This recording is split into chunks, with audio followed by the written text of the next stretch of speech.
What's it like to be hungry but unable to taste food? To be touched by a woman and feel nothing but the mechanical pressure of skin against skin? To stand in the rain and not know if it's warm or cold until you look down and see steam rising from your clothes? What kind of hell is it when your body works perfectly, heart pumping blood like it's supposed to, lungs pulling in air, nerves firing signals to a brain that receives them but can't translate them into anything that feels like living, but you're a ghost in your own flesh, watching life happen around you instead of to you? That was Zhang Danwu's story. And tonight, in a penthouse that cost more than most people would see in 3 lifetimes, it was about to get so much worse. The penthouse in Yongsan sat 50 stories above Seoul like a glass coffin with a view, all chrome and cold leather and floor-to-ceiling windows that framed the city like a painting of everything he owned but couldn't enjoy. The woman, her name had already slipped through his mind like water through a sieve because they always did, gathered her clothes from his bedroom floor with hands that shook just enough to let him know she was about to cry. She'd been there 6 hours. 6 hours of trying everything her body knew, every technique that usually made men worship at her feet like she was salvation wrapped in skin and expensive perfume. Danwu had watched her the way you watch a documentary about insects. Interested in that distant academic way that has nothing to do with feeling and everything to do with just watching time pass. Did I do something wrong? Her voice cracked on the question, mascara running beneath her eyes like oil paint melting in the rain. Danwu sat on the edge of his bed, bare-chested, and the city lights caught on the ink covering his torso. Cobras coiled around his ribs like they were trying to squeeze life back into dead meat. One massive serpent striking upward along his neck, fangs frozen just below his jaw in mid-strike. Beautiful and lethal, like a warning written in skin that no one ever heeded. He stared at his hands the way a mechanic stares at an engine that won't turn over, knowing something's broken, not knowing if it's the machine or just him not understanding how to fix it anymore. "You were perfect," he said finally, and each word tasted like dust in a mouth that couldn't taste anything anymore. Then what is? How do you explain emptiness to someone who's never been hollow? "I'm broken," he said, voice flat as a funeral.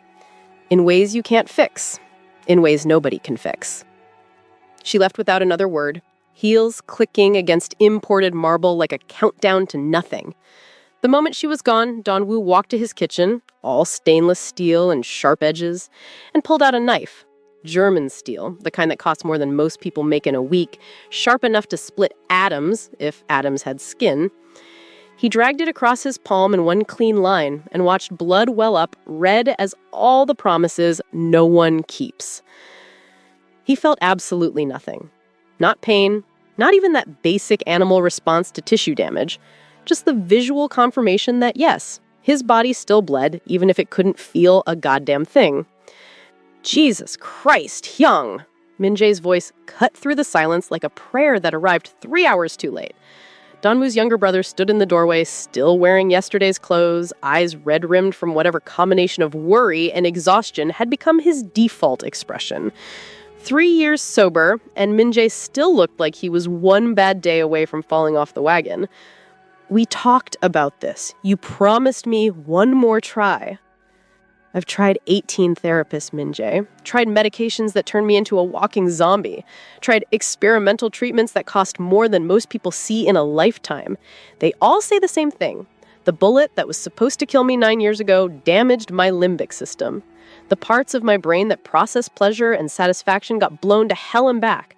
I'm structurally incapable of feeling good. How long do I keep pretending this is living instead of just existing in a body that forgot how to do anything except survive?" Min-jae crossed the room like a man walking toward a bomb he's trying to defuse, grabbed a kitchen towel and wrapped it around Danwoo's hand with practiced precision. "One more," he said quietly, voice steady like he was negotiating with a man on a ledge. "The new therapist arrives today. She specializes in cases like yours. anhedonia, severe dissociation. A Nigerian woman named Chioma Olisa. She's had success with patients everyone else gave up on. They all have success stories until they meet me. Then I become the asterisk in their research papers. This one's different, Dr. Beck says. She's unconventional, doesn't follow traditional protocols. Dr. Beck has been trying to fix me for 9 years and failed every single time. Because what's the alternative, Hyung? You eating a bullet for breakfast? Just try one more time. Donwoo looked at his brother, 28 years old, clean for the first time since he was 19, trying so desperately hard to believe that broken things could be fixed if you just found the right glue. Fine, one more. But, Min-jae, when this fails, and it will fail, I need you to let me go. Can you do that? Min-jae didn't answer. They both knew he couldn't. At Murtala Muhammad International Airport in Lagos, where the air tasted like rain waiting to happen and red earth that stuck to your shoes like memory, Chioma Olisa stood in a security line that moved like molasses in winter. Everything she owned was crammed into one battered suitcase that had seen better decades. At the bottom, folded with the kind of care you reserve for holy things, was her younger sister's wrapper. The one with yellow flowers that Adana used to say reminded her of sunshine before she forgot what sunshine felt like and swallowed an entire bottle of pills instead of asking for help one more time.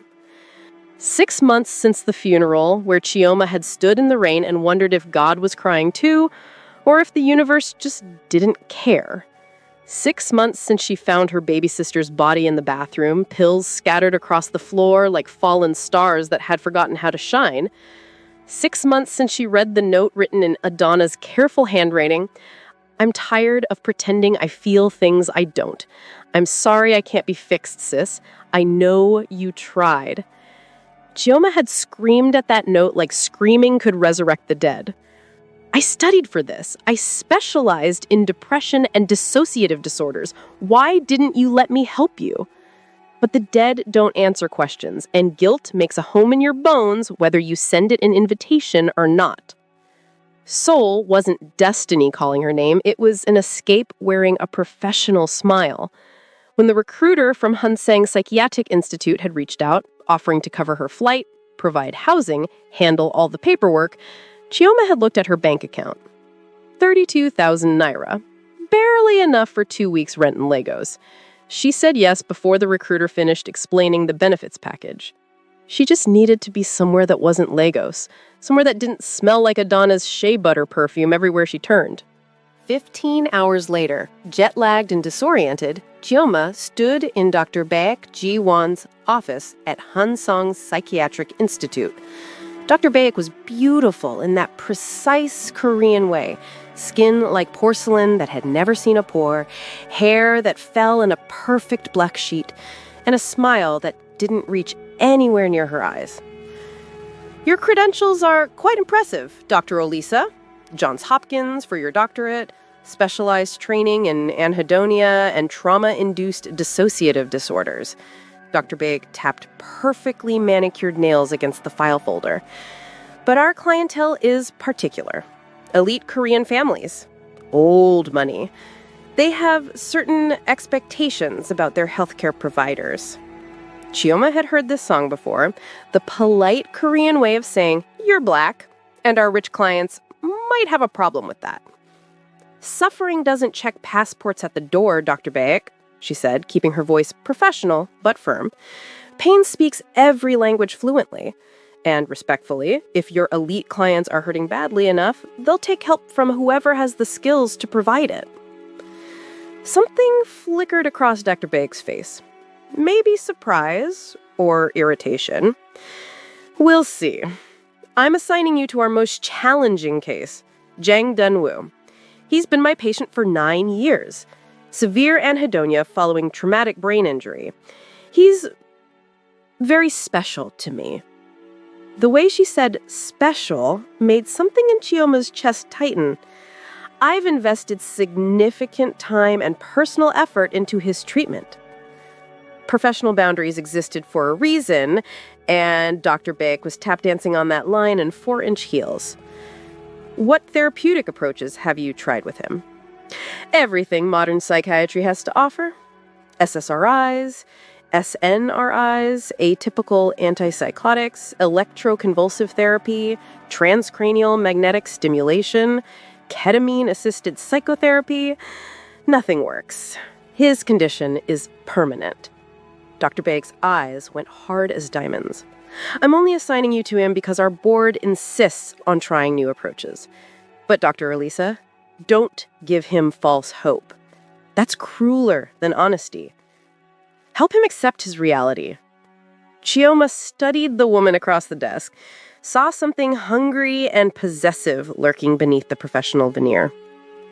I won't give him false hope, she said carefully, but I also won't give him false despair. Sometimes acceptance comes after you've tried everything, not before. If you're already feeling the pull of the story, if something in these words is touching that place in your chest where your own fears about emptiness and disconnection live, hit that subscribe button right now. Turn on notifications, because what happens when these two broken people finally meet will either heal them both or destroy everything they touch. The therapy room was designed to be calming. Soft lighting, neutral colors, leather furniture that probably cost more than Chioma's entire education. Zhang Danwu sat in the chair like a king who'd gotten bored of his kingdom. Dressed in all black that made the tattoos visible at his collar look like they were trying to escape his body, the cobra's head striking up from beneath his shirt, intricate scales wrapped around what she could see of his neck, and a smile that didn't reach anywhere near her eyes. "You're number 19, he said without preamble. His voice was rough like gravel on concrete. Dr. Baek says you specialize in cases like mine, that you've had success with anhedonia patients everyone else gave up on. I don't believe in cases like yours, Chioma said, settling into the chair across from him.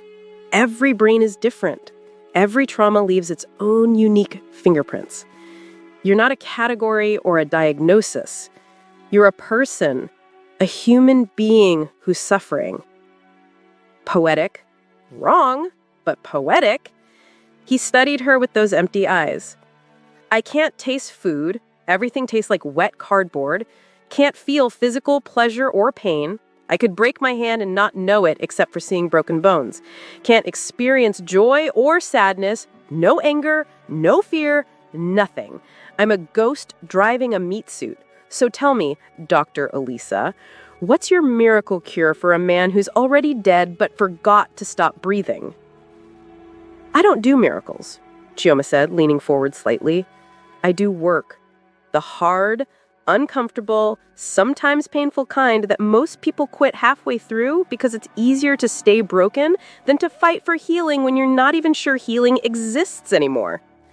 I can't feel pain either, so that particular threat doesn't land. I'm not talking about physical pain.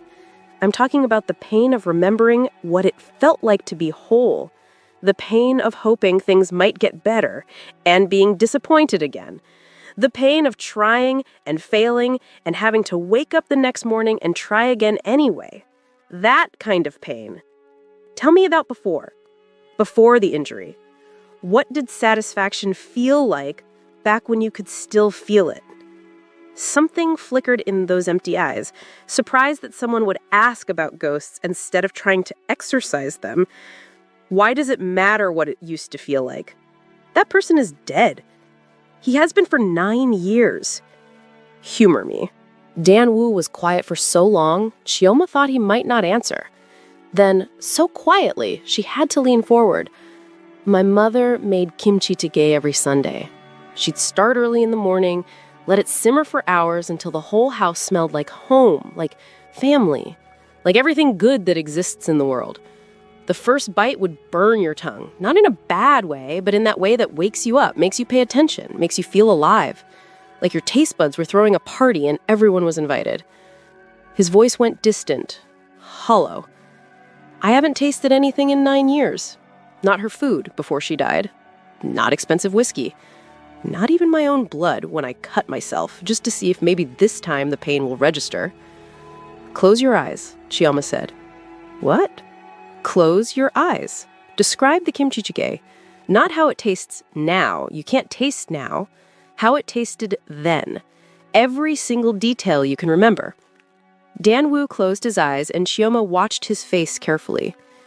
It was hot enough to make you blow on the spoon, spicy but not overwhelming. You could taste all the layers underneath the heat. The tofu was soft, almost melting on your tongue. The pork had this perfect char on the outside, tender on the inside. My mother always added too much garlic because she said there was no such thing as too much garlic. A ghost of a smile touched his lips. And the broth. God, the broth was like drinking comfort itself. He stopped, opened his eyes. They were wet. Did you just... Chioma's heart raced. Did you taste it? Even for a second? I don't know. Dan-woo's hands were shaking. Maybe. Or maybe I just remembered what tasting felt like so clearly that my brain tricked itself. I haven't cried in 9 years. Didn't think I could anymore. Your brain isn't structurally broken, Dan-woo. Not completely. It's psychologically locked. The scans show damaged sheer limbic system, yes, but the continuing anhedonia, that might be your brain's way of protecting you from feeling anything.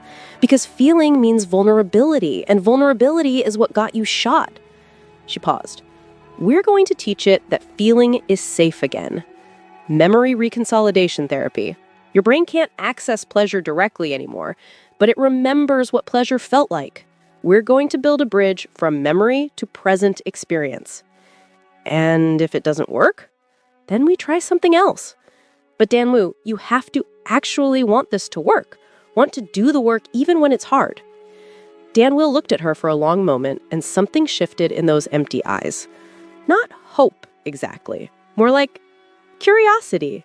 The faintest flicker of maybe. Call me Dan-woo. And yeah, let's do the work.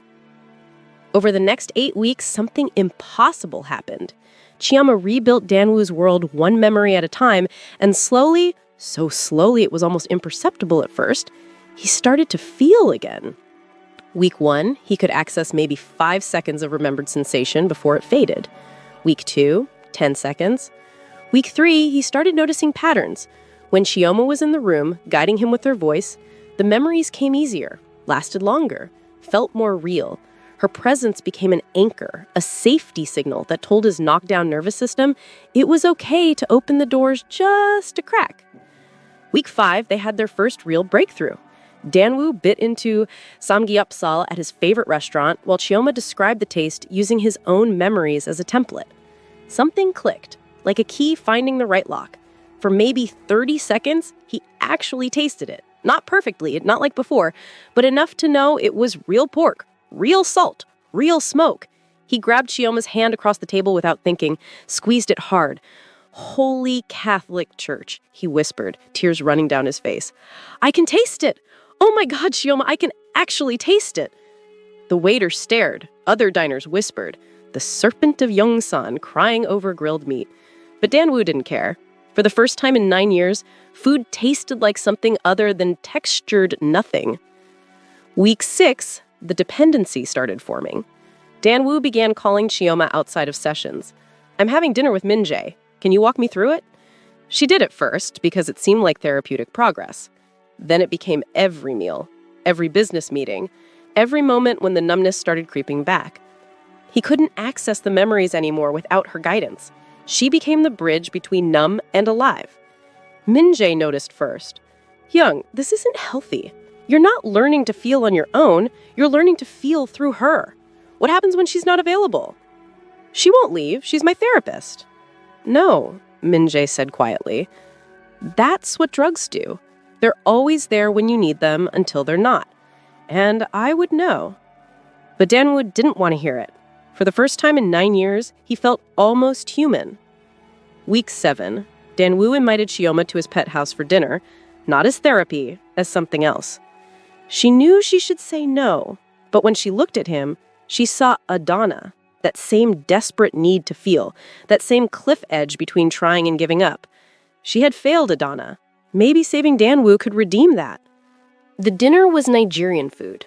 Jollof rice cooked the way her grandmother used to make it. A goosey soup that smelled like home. Puff puff that filled the penthouse with memories. Danwoo couldn't taste any of it directly, only when Chioma described her own experience.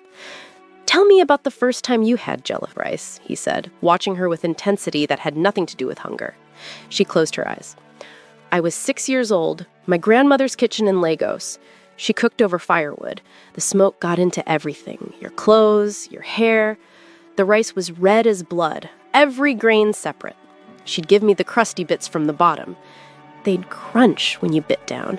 Tasted like love tastes when your grandmother makes it." Danwoo watched her face, and something happened that hadn't happened in 9 years. He felt something that wasn't a memory, something present, real. Emotional desire, the want to make her happy, to see her smile. "I think I'm falling in love with you," he said, raw and unplanned. "Or maybe I'm falling in love with the ability to feel anything at all. I don't know the difference anymore." "Danwoo, that's transference. It's normal in therapy, but it's not real love." "Does it matter? If you're the only person who makes me feel human, does it matter what we call it?" She should have said yes. Should have protected them both. Instead, she kissed him. They made love in his bedroom, with soul glittering beyond the windows. Danwoo couldn't feel his own body directly, but Chioma guided him through it, describing her sensations in vivid detail. He experienced pleasure through her pleasure, felt through her feelings. Afterward, he whispered against her hair, "You cured me." But Chioma knew the truth. She hadn't cured him. She had become his drug. The next month was intoxication, disguised as healing. Danwoo couldn't eat without Chioma on the phone, couldn't sleep without her voice, couldn't function without her constant presence. His organization noticed, his rivals noticed, and Dr. Beck noticed most of all. Dr. Beck had been in love with Jang Danwoo for 9 years. The possessive kind. The kind that says if I can't have him, no one gets to. She'd watched him choose Lee Soo-jin, then watched Soo-jin abandon him. Had waited patiently for him to turn to her. He never did. Stayed empty, unreachable. Then Chioma arrived. Within weeks, Danwoo was feeling again, living again. For her. Dr. Beck couldn't have him, but she'd burn the world before letting anyone else have him either. After a thorough research, she got the phone number of one of those who wanted to cut off the serpent's head. Dr. Beck made a phone call to Hwang Tae-song, leader of the Red Crane Syndicate, Danwoo's most dangerous rival. "I have information about Danwoo's vulnerability. Interested?" Money changed hands, plans were made. Are you wondering what happened next as much as I am? If yes, good. Hold on to that feeling, because what happens next will either restore your faith in love or shatter it into pieces so small you'll never find all of them again. Week 12, Dr. Beck set her trap with precision. She'd created a patient file, invented a wealthy businessman with symptoms similar to Danwoo's, scheduled his appointment on Tuesday at 2 p.m., knowing Danwoo had his own session at 3 p.m. Except Dr. Beck sent Danwoo a text from Chioma's phone. She'd cloned it weeks ago. The text said, "Can you come at 1:30 instead? Had a cancellation and would love to see you early. Missing you. See." Danwoo arrived at Hansong at 1:25 p.m. with 2 cups of coffee, thinking he'd surprise her. He walked towards her therapy room thinking about how her face would light up. He stopped outside her door. Through the partially open door, he could see her with another patient, a man roughly his age, well-dressed, sitting in the same chair Danwoo always sat in.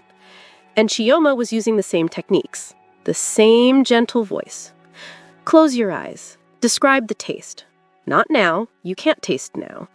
How it tasted then. Every detail." The man closed his eyes, started describing. When he opened them, they were wet with tears, exactly like Danwoo's had been. Danwoo's blood turned to ice. "I'm not special, just another patient, another case study." His phone buzzed. A message from an unknown number. A video file. Security footage showed Chioma in a coffee shop, meeting a man Dan-woo knew on site, Park Jin-ho, one of Hwang Tae-song's most top lieutenants. The timestamp was from 3 days ago. Jin-ho slid an envelope across the table. Chioma opened it, looked inside, nodded, and tucked it into her bag. Another message, audio file. Chioma's voice, crystal clear. It's easier than I thought it would be. God, he's so desperate for connection, he'll believe anything. The dependency is textbook. I just guide him through memories and he thinks I'm performing miracles. Another voice. And the book deal? Already in motion. Breaking the Serpent. Inside the mind of Seoul's most dangerous man. Publishers are in a bidding war. The recordings are perfect. Every session is documented. His vulnerabilities, his fears, it's all gold. And you know the best part? He trusts me completely. He thinks I love him. I almost feel bad. Almost. But the game is game. I need that money. Denmu's hands started shaking. Another message. Check your email. Publishing contracts with Chioma's signature. Book outline. Audio files of their sessions edited to sound like manipulation training. Bank deposits from offshore accounts. PDF of the first 3 chapters describing his trauma in clinical detail. Dan-woo stood outside her therapy room, watching her guide another patient through the same process, and something inside him shattered, beyond repair. She's not a healer. She's a predator. He left without confronting her. Went home.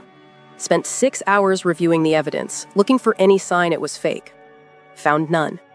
By the time Chioma arrived that evening, their standing dinner date, Dan-woo had made his decision. Dan-woo, she smiled when she entered. I brought dessert. How much did Big pay you? The smile died. What? Hwang Tae-sung, the publisher. Whoever you're working for. How much am I worth? He played the audio, watched color drain from her face. That's not... I never said that. Dan-woo, that's not my voice. It's edited. Really? Because it sounds exactly like you. I threw the contracts across the desk. Explain these. She picked them up, hands shaking. I've never seen these before. This isn't my signature. Stop lying. I saw you today, using the same techniques on another patient. I'm not special. Just another case. That's my job. I use evidence-based techniques with multiple patients. And meeting with Park Jin-ho? Taking money from my enemies? He played the video. Horror dawned on her face. That's not me. I've never met that man. Someone is framing me. Someone is lying. And the evidence says, it's you. He stepped closer. You saw a desperate man with money. Created dependency, documented everything, sold the story. There is no book. Someone is trying to destroy us. I thought I knew you. Turns out, I knew a performance. He gestured to the door. 72 hours to leave Seoul. After that, my protection is gone. Dan-woo! And if you're still here, I'll have you arrested, deported, and blacklisted worldwide. I'll destroy you so thoroughly, your own father won't recognize what's left.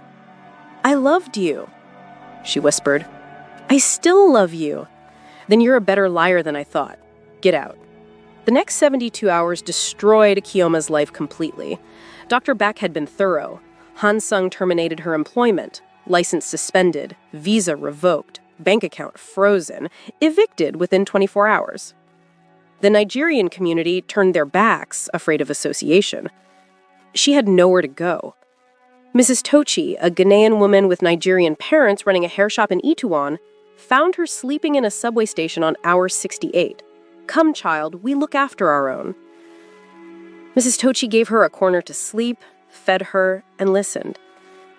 Did you do what they're saying? No, I swear on my sister's grave. Then fight. I can't fight him. He owns this city. But Chioma had no resources. On hour 71, she bought a one-way ticket to Lagos with her last money. At the airport, she wrote a letter. Dan-woo, I didn't do what they're accusing me of. I don't know who's framing me, but what we had was real. I didn't cure you through manipulation. I just helped you remember what feeling felt like. The rest was you. I'm sorry I wasn't strong enough to stay and fight. I'm sorry I couldn't save my sister. I'm sorry for everything except loving you. That's the one thing I'd do again. Kioma. She left it at the information desk with instructions to mail it, then boarded the plane with her sister's wrapper, $0, and a heart so broken she wasn't sure it could break this completely without killing her. In Lagos, Kioma lived like a ghost haunting her own life. She slept in her father's cramped apartment in Yaba on the mattress she'd shared with Adana. Her father ran a free clinic for people too poor to afford real hospitals. You're not eating, my child. I'm not hungry. You've not been sleeping. I hear you crying every time. I can't stop thinking about him, how he looked at me like I was nothing. I laughed bitterly. I failed Adana, and I failed him. Or maybe start by saving yourself, my child. Can't pour from an empty cup. But Kioma had no job, no license. The scandal had followed her across oceans. No hospital would hire her. She volunteered at her father's clinic with donated supplies, treating patients who paid in yams and prayers. Tried to convince herself this was enough. Meanwhile, in Seoul, Danwoo was dying differently. The condition returned worse than before because now he knew what peace felt like. The numbness felt like punishment. His brain and heart felt like they were being thrusted with a chainsaw. He cycled through therapists desperately. Nothing worked. He became erratic, dangerous, and stupidly careless. It was bad he nearly started a gang war over a minor territorial dispute. The serpent was already losing his mind. Min Jae watched his brother self-destruct. "You don't believe she did it," he said one night. "The evidence? Screw the evidence. Do you believe she manipulated you?" Long silence. Then, "I don't know what I believe anymore." "Then find out the truth before you finish destroying yourself."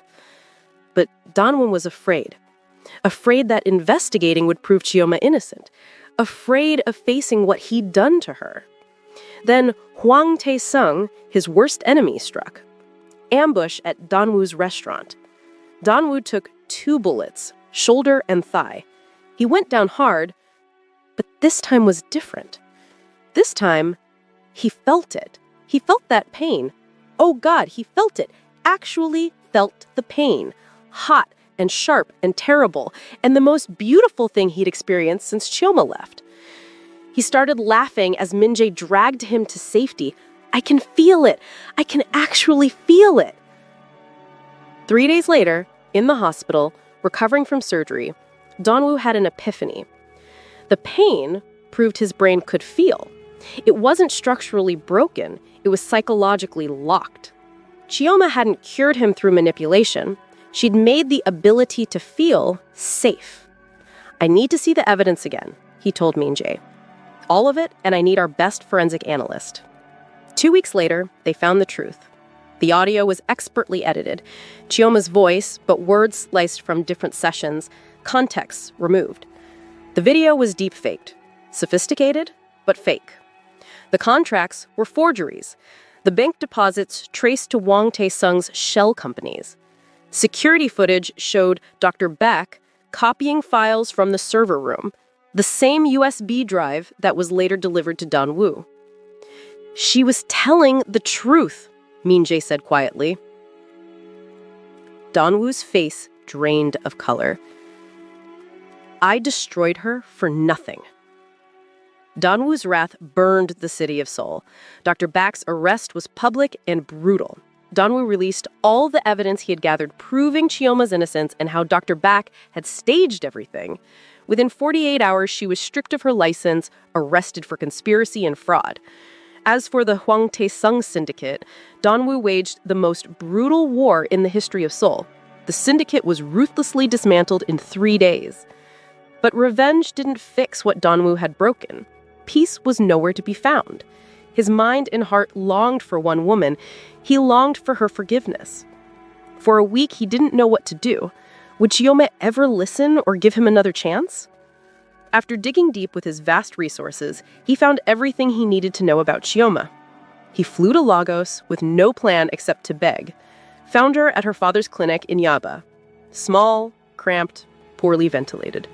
She wore scrubs that had seen better years and was treating a child's infected wound. She looked up when he entered. Didn't gasp or run, just looked at him with eyes that had learned to guard themselves. "What are you doing here?" "I know the truth. I know Dr. Back framed you. I know you were innocent. I know saying I'm sorry doesn't even begin to cover what I did to you." Long pause. Then, "You're right. It doesn't. You don't get to come here and apologize and think that fixes anything. You threatened me. You told me you'd destroy me so thoroughly my own father wouldn't recognize me. I trusted you, Danwoo. You looked at me like I was garbage. I was wrong. You were cruel and ruthless. There's a difference." Tears gathered in her eyes. "I loved you. I gave you everything, crossed every professional boundary, risked everything, and the moment things got hard, you threw me away like I never mattered." "You mattered. You still matter. Could what? Trust you again? Love you again?" She laughed bitterly. "Danwoo, you didn't just break my heart. You broke me. I slipped in subway stations, lived off charity from strangers while the man I loved destroyed everything I'd built. I'll fix it. Your license is being restored. I've set up compensation. I don't want your money. I don't want your guilt or your redemption. I want you to leave. Let me rebuild my life without you in it." "Chioma, please." "No. You had your chance to believe in me. You chose to destroy me instead. So now I'm choosing to protect myself. You need to leave. I'll never stop trying to make this right, even if you never forgive me. Then that's your burden to carry, not mine." She turned back to her patient. "Goodbye, Danwoo." He stood there, frozen, looking at her hands as she worked, those same hands that had guided him back to feeling. And in those hands, beneath the medical supplies, he saw something. He quickly scanned through everything in seconds. It was her sister's wrapper, those yellow flowers. But now there was something else, something white, rectangular. It was a plane ticket to Seoul, business class. Someone had spent serious money. Departure date, tomorrow. A note attached he couldn't read from this distance. Chioma's hands were shaking as she tried to hide it, as she realized he'd seen it, as carefully built walls started cracking. Their eyes met, and in that moment, everything, every word she just said, every wall she just built, every goodbye she just delivered, hung suspended in the space between them like a question neither of them knew how to answer. Who sent the ticket? Why? Was she planning to use it? Had she already decided to come back before he showed up and complicated everything? And most importantly, what happens next? Subscribe now, because what comes next will change everything you think you know about love, forgiveness, and whether some betrayals cut too deep to ever heal. Hit that notification bell. This story isn't over.